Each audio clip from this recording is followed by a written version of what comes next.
You know, the wild turkey is always getting a bad rap as being dry and lacking flavor. But this week, I'm going to show you a recipe that's going to help you cure those problems. Now, the first thing we need to do is go ahead and debone our turkey breast.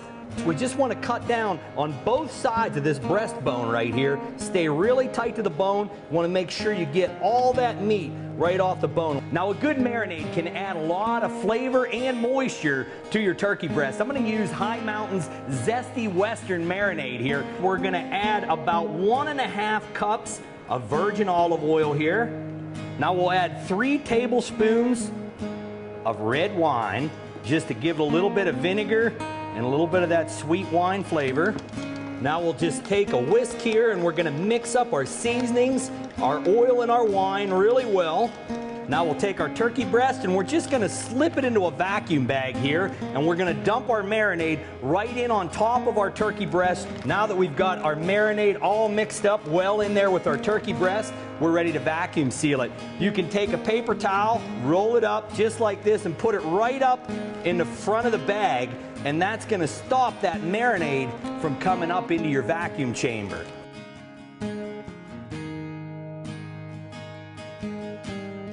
Now that we have our turkey breast all sealed up in our vacuum bag, we're going to take this, we can place it in the refrigerator, leave it in there for 24 to 48 hours, and just let that good High Mountain seasoning soak right into that breast. Then we can take it out and put it in a Bradley smoker. You can see how we've got that good Italian marinade all over the outside of it, just soaking right into that breast. And I've already preheated the smokehouse to 200 degrees, and I've turned on the smoke generator. And we're going to place our turkey breast right on the rack.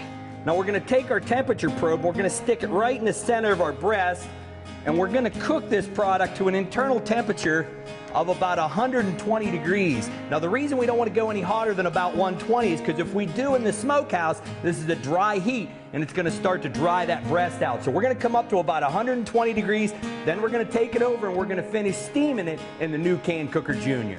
Now that we've removed our turkey breast from the Bradley smoker, we're ready to go ahead and load our Can Cooker Junior. Now the first thing we're going to do is take this rack and we're just going to place it right in the bottom of the can. And what this is going to do is just hold our vegetables up off the bottom. Now we've already diced up 1 Vidalia onion and 1 small head of cabbage. We've got 1 bag of baby carrots and a bag of small red potatoes, and we're going to put those right down in the can. Now we'll take our smoked turkey breast and we're going to place it right on the top. We're going to add 1 can of pineapple that I've already drained the juice off of. And finally, we'll add 1 can of Mountain Dew. And what this is going to do is just give us the liquid to make the steam. And also, because of the sugars in the Mountain Dew, it's going to give us just a little bit more sweetness. Now we'll put the lid on the can and we'll just snap it down. We're going to turn our fire on here real low because it doesn't take a lot of heat. In about an hour to an hour and a half, we are going to have a tender, juicy, and flavorful smoked wild turkey breast.